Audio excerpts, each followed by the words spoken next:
Niuke inimene nagu Joel Juht ja JJ Street. Absoluutselt, see on praegu väga aktuaalne teema tegelikult.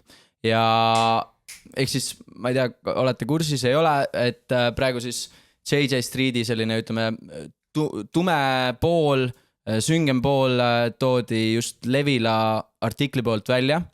Ja tegelikult põnev fakt on ka see, et 4 aastat tagasi juba tegelikult Eesti Päevaleht kirjutas taolise artikli, kuidas 40 inimest oli Twitterist tulnud välja sellega, et põhimõtteliselt, et kuidas sellest JJ Streetist on saanud selline, ütleme, kultuslik tantsukool, kus hiilgab hirmuvalitsus siis põhimõtteliselt. Ja nüüd see tuli siis uuesti läbi Levila artikli, tuli see uuesti teemaks, kus Levila rääkis kümnete siis selle tantsukooli õpilaste ja ka treeneritega, kes nüüdseks on sealt lahkunud, eks ole.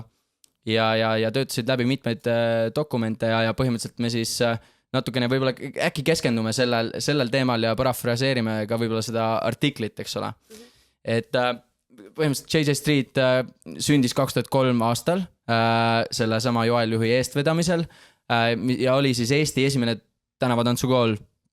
Ja sealt on aastate jooksul läbi käinud tõenäoliselt tuhandeid ja tuhandeid õpilasi ja mina olen tegelikult ka üks nendest õpilastest, mina ka olen JJ Streeti treeningus käinud ja isegi nende Camp of Hip-Hopis olen käinud, ma olin selline chubby cool kid, eks ole, ja tegin hip-hopi ja jah, ma ei tea, tahtsid öelda midagi?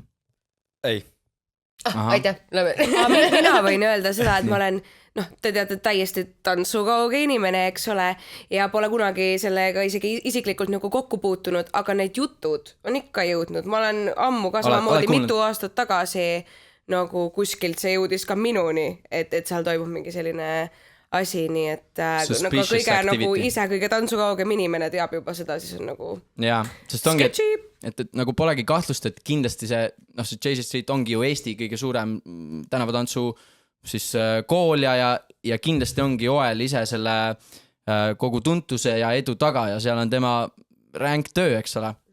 Aga ütleme, et jah, see, et see olukord nüüd nii kriitiliseks on läinud, et on põhimõtteliselt siis ka treenerid läbi aastate, eks ole, välja koolitanud läbi selle enda süsteemi, ehk siis kõik need treenerid, kes seal on juba põhimõtteliselt mis see õige sõna on, jumaldavad teda või teda peetakse nagu selliseks ta on autoriteet. Jah, nagu neile. Kõige kõrgem autoriteet seal tantsukoolis, eks ole. Üks põnev, ma natuke lugesin seda artiklit või natukene lugesin terve artikli läbi. Üks põnev fakt oli seal see, et näiteks sa mõtled tantsukool, eks ole, tehakse tantsud enne, aga seal näiteks andi kohustuslikku kirjandust õpilastele. Ehk siis ja selles mõttes jumala aus point, et nad pidid lugema eneseabi mingeid raamatuid, eks ole, ja finantsvabadusega seotud raamatuid, aga nagu samas, kas see peaks olema tantsukoolis nagu kohustuslik osa? Selles mõttes head raamatud, mida tegelikult ju tavakoolis, vähemalt seal, kus mina käisin gümnaasiumis või põhikoolis, meile ei antud eneseabi raamatuid. Mis koolis sa käisid? 32. keskkoolis, mis muide oli aastakool, siis kui mina seal gümnaasiumis käisin. Sellepärast oligi. See on tõesti üks selles mõttes imeline kool, ma räägin siin üldse haridussüsteemist niivõrd kõivõrd, et siukseid asju ju need ei ole kohustusliku kirjanduses, ei ole rikas isa, vaene isa või mis iganes, mis tegelikult on noorte seas praegu väga populaarsed raamatud. Et mõte on hea, aga ma olen nõus, et ma ei tea, kas ma ootaksin tantsukoolist seda, et ma hakkan nüüd raamatuid lugema. Ja seal oligi, ma arvan, see teema, et seda hakati kasutama ka õpilaste manipuleerimiseks, ehk siis näiteks kui noor ei suutnud oma lugemisaktiivsust tõendada või oli kokkuvõtte treenerile saatmata jäänud või järgneda nagu avalik alandamine, et meil ju osa ei loe ja ei taha paremaks saada, siis ei saagi koos grupp areneda, ütles siis treener, eks ole seal. Ja JJ Streetis ligi 10 aastat treeninud Marleeni sõnul ei olnud alandamine ainus viis õpilast karistada, neiu meenutas seika, kuidas treener palus õpilastel mõelda välja kollektiivne karistus noorele, kes oli eiranud lugemise tõendamiskohustust. Esimene variant oli külm dušš, teine aga märksa karmim ähvardus, õpilane eemaldatakse kuuks ajaks grupist ja tema kontakt treeneriga katkestatakse. seega cut off itakse nagu kogu aga maksma peab ikka, ma arvan, see on põhiline, et ega ta kuutasust ei pääse ju. Ei, oot, aga kas see tüdruk ütles, et oli 10 aastat JJ Streetis siis tantsija või? Jah, ta oli seal treeninud 10 aastat, jah. Ja siis see juhtus peale seda, kui oli juba 10 aastat? Ei, sellel ajal juhtus selline seik. Okei, siis 10 aastat on ikka väga pikk aeg sellisel juhul, kui sa näed sellist asja. Et kas see on siis see, et noori on manipuleeritud või miks sa jääd sellisesse kohta? Et miks sa jääd sinna või? Sellepärast, sest et kogu see asi ehitatigi üles nagu selline kommuun, selline perekond, eks ole, mõtle, kõik su sõbrad on seal, kõik su elu, su kirg on seal tantsimine, eks ole. Siis see ei ole nii lihtne, et sa tuled sealt nagu nipsu pealt lihtsalt astud ära. Aga nagu... kas huvitav, need lapsed siis ei rääkinud oma vanematele ka, need on ju nooremad lapsed pigem, mitte ju täiskasvanud. 12-25 vanus. Seal oligi, et nagu raha, lõpuks kõik need allikad, kellega Levilja siis rääkis, lõpuks varem või hiljem jõuti rahani, et kõige eest tuli maksta ja muidugi me ei ütlegi seda, et JJ Street peaks pakkuma kuidagi tasuta mingeid trenne ja laagreid ja mürtsi, aga JJ Streetis muutub raha kiiresti lojaalsuse ja enesearengu sümboliks. Ehk siis tantsukooli seal veebilehel ongi määratud, et kõik need lisategevused ja üritused, laagrid, asjad, kõik see on soovituslik, aga tegelikult seal siis kommuuni siseselt, kui sa kõik need laagrid ja asjad sul nagu põhimõtteliselt nagu kästi neid asju, eks ole, osta sul kästi nagu participate ida ja kui sa seda ei teinud, siis sind alandati. Ehk siis nende soovituslike sündmuste kogutasu tegelikult oli kokku lüües ligi 1000 €, mis oli siis aastas nagu lisaks sellele kõikide nagu nendele igakuistele trennitasudele, mis oli 50, 60, 80 € kuu, eks ole. Väga rets. Mina sain siseinfot. Nii. Küsisin ühelt tüdrukult, kelle me jätan anonüümseks. Nii. Et kas see kõik vastab tõele. Ja Essa tema lause oli, et kõik, mis on artiklis, vastab tõele.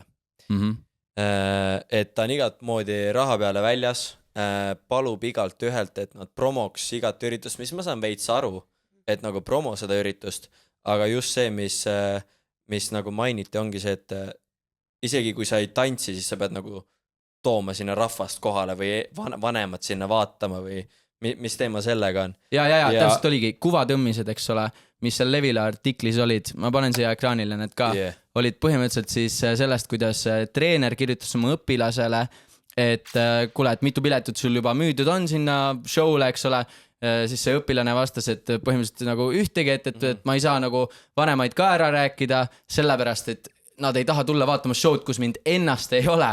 Ja see treener nagu pushis, et come on, miks sind siis ennast ei ole, eks ole, sa tead küll, sa ei ole piisavalt pingutanud ja lõpuks siis treener pushis, et ikka nagu kindlasti sa pead müüma sinna pileteid. Isegi kui sind ennast laval ei ole, mis on nii rändal. Aga muidu mis viskab välja trennist või? Ei, muidu hakatakse sind alandama või siis nagu... Ta ütleski, et põhimõtteliselt sa ei pea tulema, et sul pole pointi tulla, kui sa magad kas või ühe turniiri maha, mis iganes. Seal on ka lihtsalt see, et vaata, kui need õpilased ei müü, siis lõpuks jääb ju Joali ees, jääb see treener süüdi, et tema ei suutnud piisavalt pileteid oma õpilastest nagu välja pressida. Jah, veits praegu, kui nagu seda võtta, et palju pileteid muidu jääb Joel süüdi, ma saan aru ja sellepärast ma küsisingi, et sõbrannalt ka, et kas ta on lihtsalt karm treener, aga ei, tal oli no filter, ta ütles nagu otse näkku, et sa oled paks ja niukseid asju, eks ole. Näed, ja endine õpilane Anna meenutab, et kuna paljudel õpilastel oli pileti müügiga raskusi,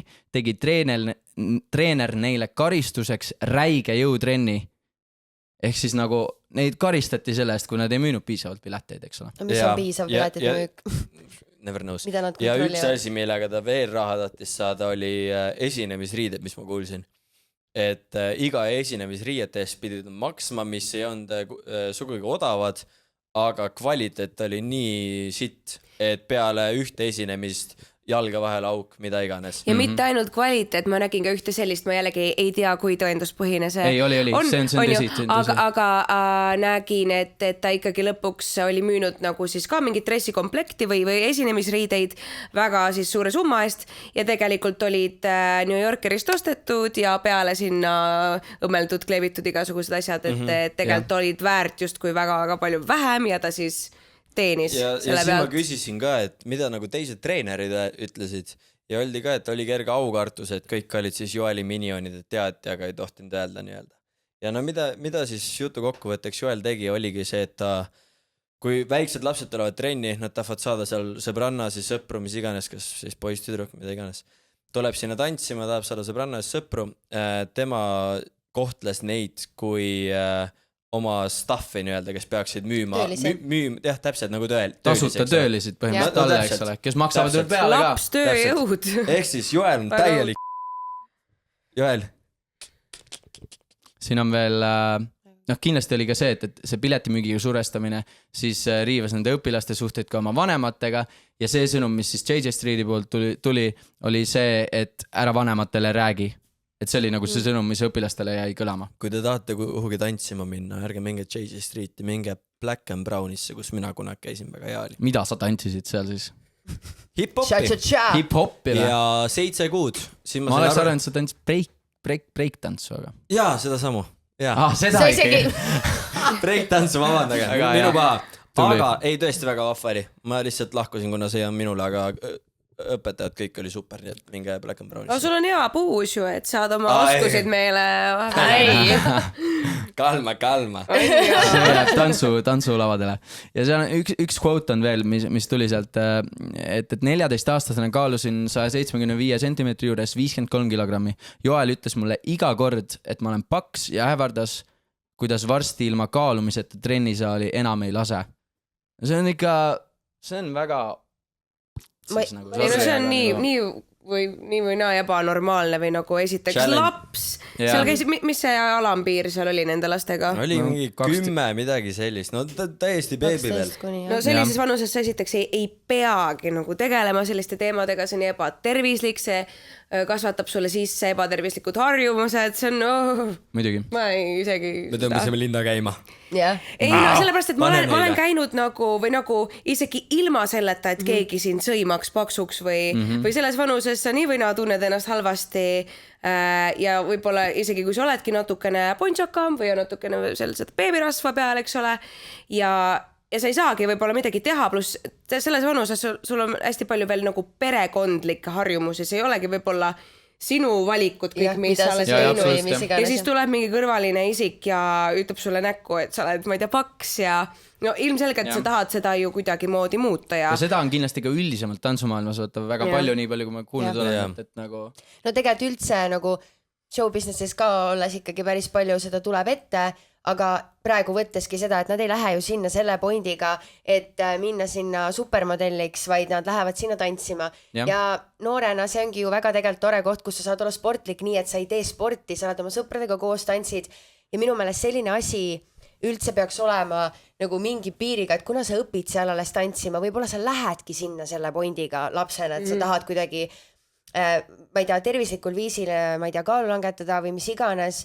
Ja minu meelest see on lihtsalt nii sürr, et üldse sellised asjad on, et kui need lapsed lähevad sinna, siis seal ei ole ju mingeid tingimusi, et sa pead olema nii pikk ja nii palju kaaluma, aga ometigi, kui nad sinna lähevad, siis nad saavad teada, et sa oled tegelikult ikkagi liiga paks, et minu meelest siuke asi peaks olema enne nagu mainitud, mis on igatipidi niikuinii sürr, aga teistpidi on see, et nagu sa ei saa ette heita midagi, mida sulle pole varem isegi räägitud ja me räägime siin lastest, kelle keha pole isegi arenenud, et see on minu meelest igatipidi lihtsalt. No ja niikuinii, kui sa lähed random, nagu sa lähed tantsutrenni, sa ei lähe mingi Eesti koondisesse selles mõttes või nagu sa lähed ju tantsutrenni, su vanemad maksavad selle eest lihtsalt nagu sa pead olema seal nautida sõprade, tegeleda oma kirega nagu mitte, et keegi sõimab sind ja paneb sind töötama tasuta ja paneb sulle ja täpselt või karistab sind selle eest, et sa ei müün mingeid pileteid nagu piisavalt. Või nagu palju see vorm üldse ette jääb, nagu see jääb tantsimisele ette, seal on ju oskus on põhiline ju. Kui sa oled professionaal, siis ma saan aru,